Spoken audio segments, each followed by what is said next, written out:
based on ASAP methodology. So if you see this, 5 phases in that methodology.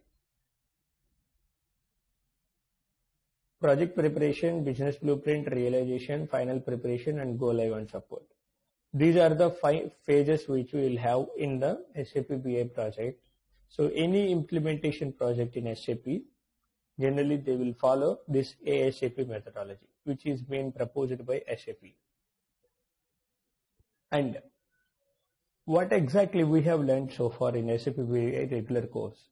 What are the things we have learned is just configuration of the components and each and every object properties and how to configure that. So these things we have seen, but these are all just like bits and pieces. How to integrate them as part of a requirement? So generally, in a real-time environment, what exactly the requirement you will be getting, right? For that requirement. Sorry, can we have the recording access? Yeah, sure.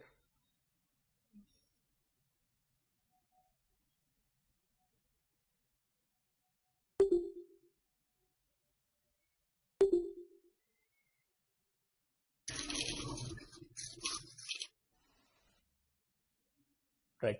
So in real environment, how the requirement will come, and for that requirement, what exactly the things we need to do from our end to deliver the final deliverables, right? So these are all different, completely different with respect to your regular course.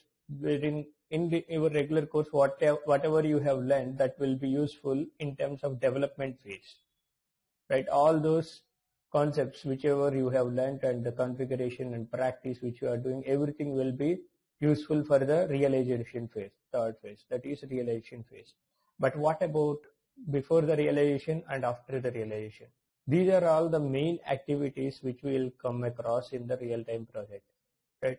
How your project manager coordinate with you for the requirement, how your team lead will coordinate with you, and how the client will coordinate with you, right? And what are the different activities we need to do it from our end, right? From the requirements gathering to the end product deliverable to the clients, right? So all those things. See, project preparation, just I'll give you a high level overview. Project preparation is nothing but, so initially once we have gathered the requirements and all, see, this requirements gathering will also come under the project preparation. After gathering the requirements, we can just estimate. If it is a brand new implementation project, we can just estimate. So what are the objects we need to install as part of the client requirement, and what exactly the data flows are required for this project implementation, and whether we can, all the SAP provided BI content is sufficient for this requirement development, or else do we need to create any custom objects? All these things we need to analyze. So after that, we can jump into the business blueprint phase. So in this business blueprint phase, this is very, very important phase in the real environment. Any companies, even in any construction companies generally, right, they will first print the, they will first generate the blueprint, right? What is meant by blueprint? If you are going to build any building, right, generally you will be approaching a civil engineer, and they will generate the blueprint, and according to that blueprint you will be taking a decision, right? What is meant by blueprint here? What exactly they can do? What is meant by blueprint?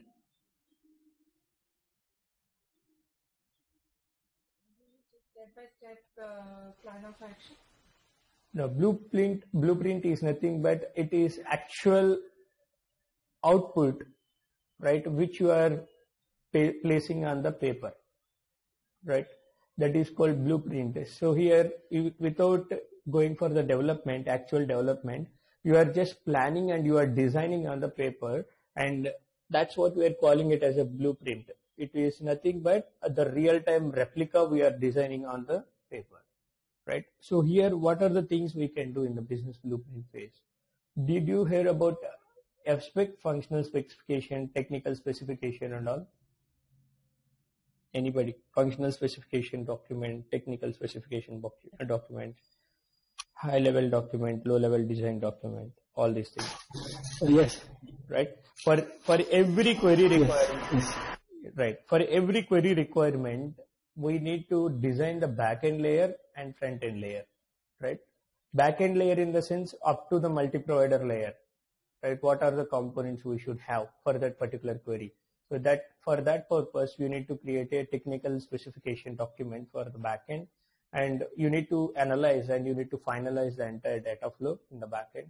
And front-end technical spec in the sense for the query, so how the components should be and what are the different query elements you will be using. Do you have any derived key figures? So if the derived key figures are there, what exactly the formulas and all you need to implement. So all those things you need to mention in the technical spec front end, right? Just kind of a pseudocode formatting. These technical specifications, once you have prepared, you need to submit, you need to present them to the client. After presenting those to the client, and if they are satisfied, then we are good to proceed with the development. As per their approval, we need to proceed for the development, actual development of the objects in the real environment system development box, right? So after completion of the development, what we will have in the realization phase? In the realization phase, yes, development of the objects you are familiar now completely. So after completion of the configuration of the objects and all, what we have to do? Is it done? Are we done with our project? Once the objects have been configured, are we done with our project?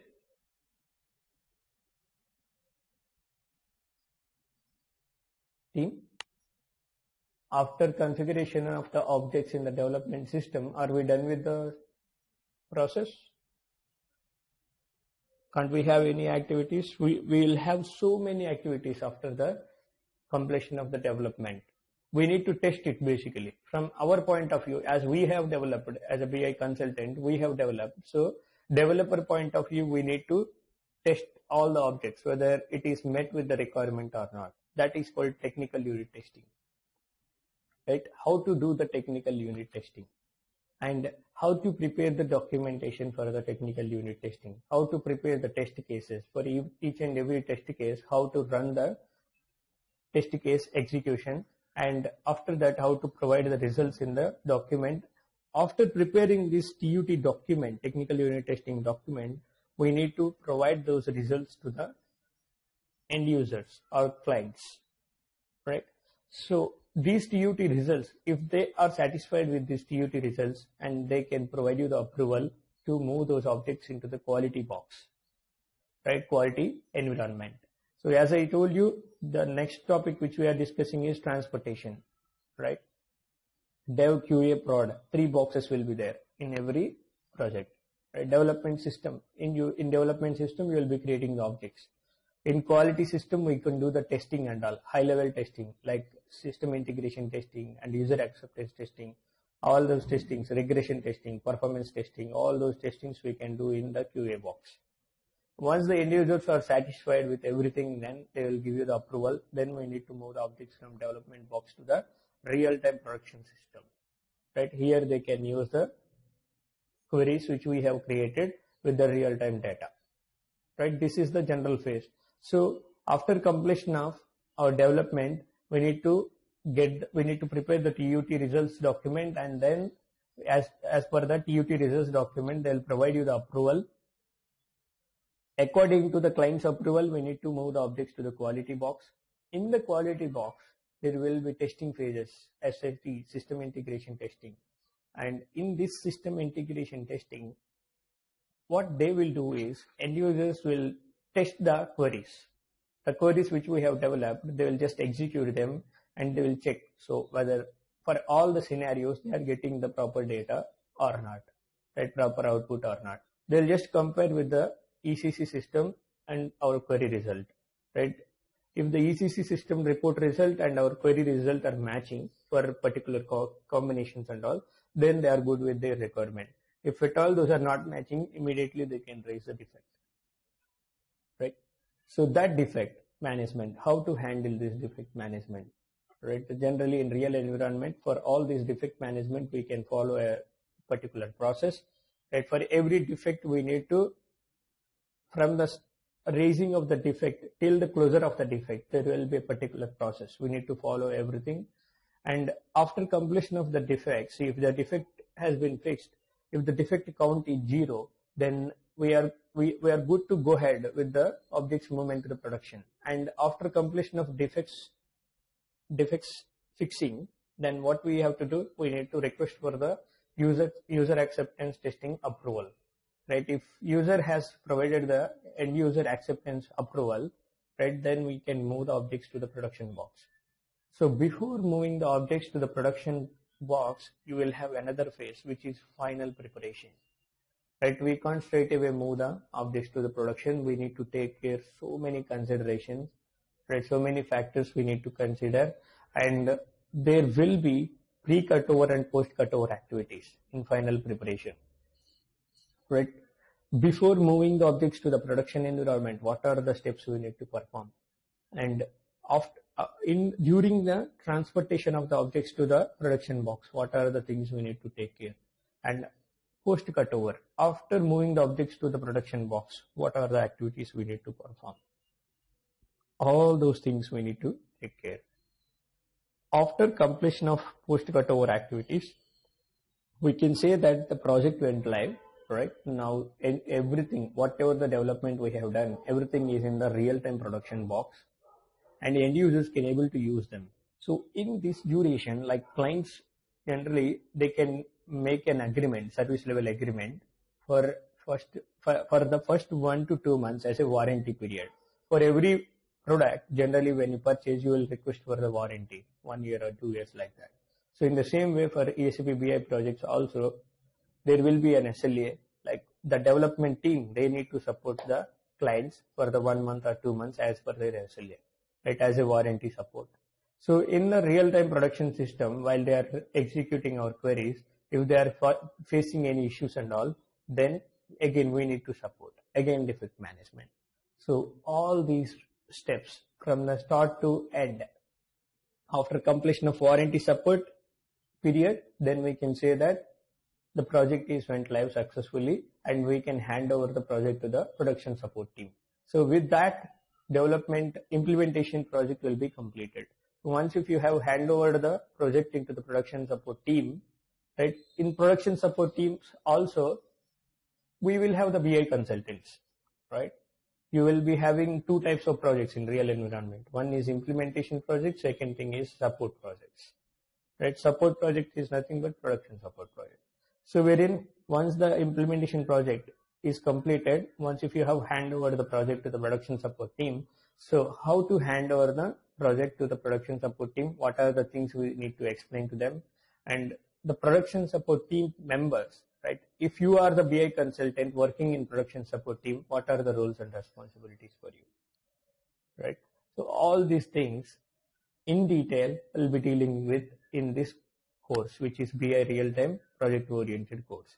And see the agenda which we cover, the agenda items which we cover in this course.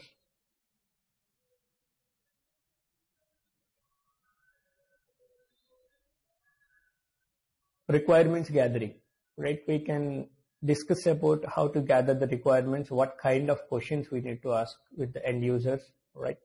And how to document the requirements. And for those requirements, and before asking the requirements, what is the groundwork we have to do from our end, right? Before going to the client's place and before taking the requirements and all. So what is the groundwork we have to do from our end, right? How to prepare the questionnaire, everything we can discuss in the requirements gathering. And what questions we should ask and what questions we should not ask to the clients. So all those precautions we can discuss in the requirements gathering phase.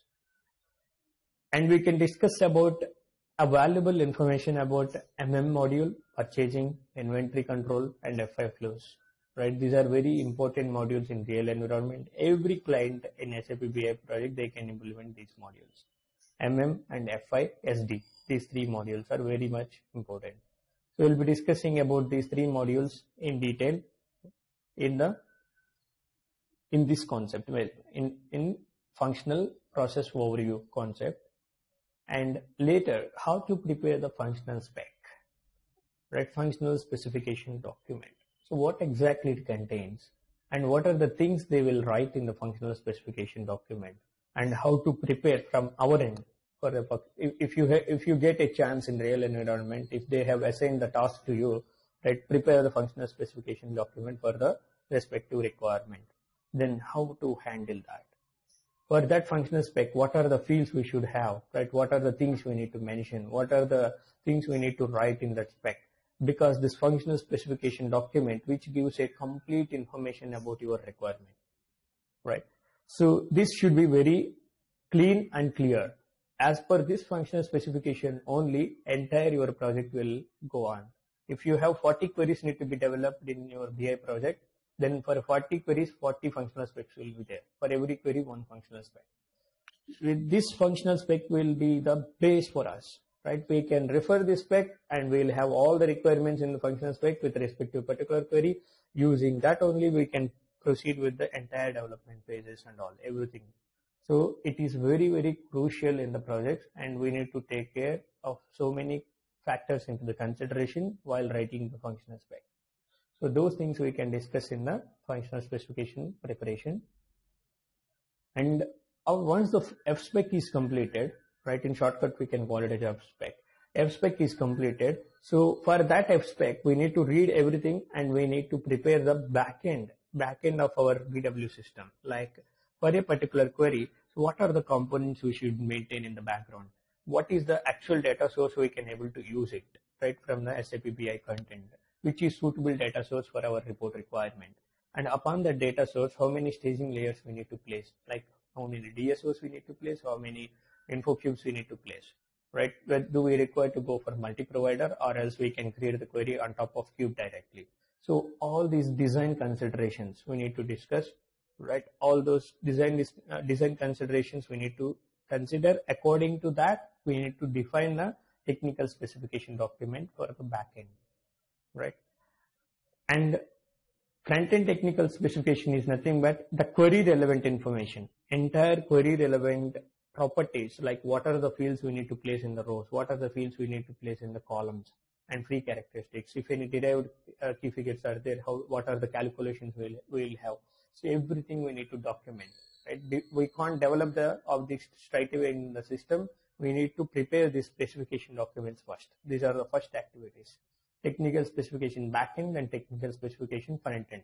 First of all, by analyzing and by planning from your end as a BI consultant, from your end you need to plan everything and you need to prepare these two specification documents. How the real output should be, everything you need to document here.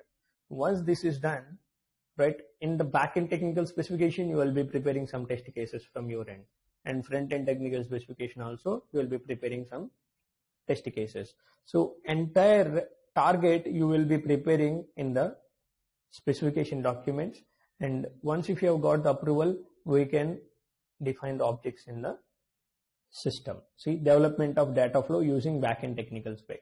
So if I gave you any backend technical spec to you, you can able to develop all the objects within 10 to 15 minutes because you are very much familiar with the objects configuration and all. So this step you will be familiar completely, I'm sure, right? So what if I give you the backend technical spec, definitely you can able to configure everything in the system, right? This part you will be clear now. And the next thing is development of query using front-end technical spec, right? If I give you the front-end technical spec, definitely within 5 to 10 minutes you will finish the query creation in the system. So these two steps you are familiar, right? And technical unit testing, this part we are not familiar, right? We need to see what exactly we need to do it in the technical unit testing, and what is the document we need to prepare and how to prepare it and how to present it to the clients for the approvals. So that we can discuss in the TUT phase. And transportation to quality. So before moving the objects to the quality environment, what are the activities we need to perform and how we need to gather the objects and what is the considerations we need to take care while preparing the transport requests and all, right? And all those things we can discuss in the transportation to quality. And validation of objects. Validation of objects are nothing but after moving the objects to the quality environment, we need to validate the things like from dev to quality, dev versus quality. We need to check all the objects, whether all have been successfully moved to the quality environment or not. If any objects are inactive status, all those things we need to verify. So within as a BI consultant, we will have so many tips to validate the objects, right? So we might be moving thousands of objects as part of the project into the quality system.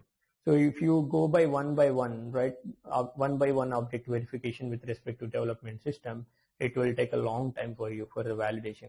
So I'll give you the tips and tricks how to validate the objects in a fraction of minutes, and in 30 minutes or 1 hour we can finish the entire validation. So as per my experience, I can share you those inputs, right, tips and tricks in the validation of objects. And SIT and UAT, like in this testing phases, how the defect management will be, right? For every defect, what are the things we need to handle from our end? Every activity, every role and responsibility. For a defect, if we wanted to set up a meeting with the client or else end user or else entire team members, then how to set up a meeting with them, and before setting a meeting, what are the things we need to plan, or what are the things we need to discuss, right, for that meeting. So all those things we can discuss by taking a requirement. And finally, if the defect count is 0, we can move the objects to the production. Again, we can't directly move the objects to the production. We need to perform so many activities before moving the objects to the production. So those activities we can discuss in the transportation to the production. And finally, cutover activities. These cutover activities very, very crucial for every BI implementation project, right? These cutover activities will be 2 types: pre-cutover activities, post-cutover activities. So those activities we can discuss in detail. And then we can say that the project went live successfully. After that, what are the activities we can perform in the hypercare support, which is warranty period? In that warranty period, what are the different activities we can perform? So all those things we can discuss, right, in detail. And after completion of that, how to hand over the project to the production support team, right? What are the things you need to perform as a BI consultant, as a BI developer, right? So what are the activities you need to take care to hand over the project? Once the project is handed over, if you are the production support BI consultant, what are the roles and responsibilities? So those things we can discuss in detail. So if you observe in this entire course content, development of data flow using backend technical spec, development of data flow using front-end technical spec. So these 2 parts you are very good, very familiar with those 2 topics, and remaining all are completely new with respect to the BI real-time project. So as part of this course, what we can do is we can take one requirement from the materials management module, and we can take one query requirement from the finance module. End users, generally they will give you just a fields list, right? A fields list, a snapshot they will give you, and from that snapshot you need to prepare entire this procedure, right, from the end to end, like requirements gathering to the end product deliverable. So all these phases you need to come across as a BI consultant. So we can take one query requirement, one FI query requirement, and we can see all these phases one by one, right? We can prepare that query end to end, right, from the requirements gathering to the product deliverable to the clients. For the first query, you will be getting complete idea, and for the second query, if I am implementing the same project with all these phases, then you will be getting complete confidence. And if you have done the same way from your end, if I will give you 5 to 6 queries, 5 to 6 real-time queries, right, for your practice. If you have implemented those 5 queries, whatever the phases we have implemented in our course, so if you have followed the same procedure and if you have implemented those 5 queries, that's it. You will be having a very good confidence in real environment while working in the project and even while performing in interviews also. Okay, you will be having entire picture in your brain. Okay, so this is the SAP BI real-time project oriented course.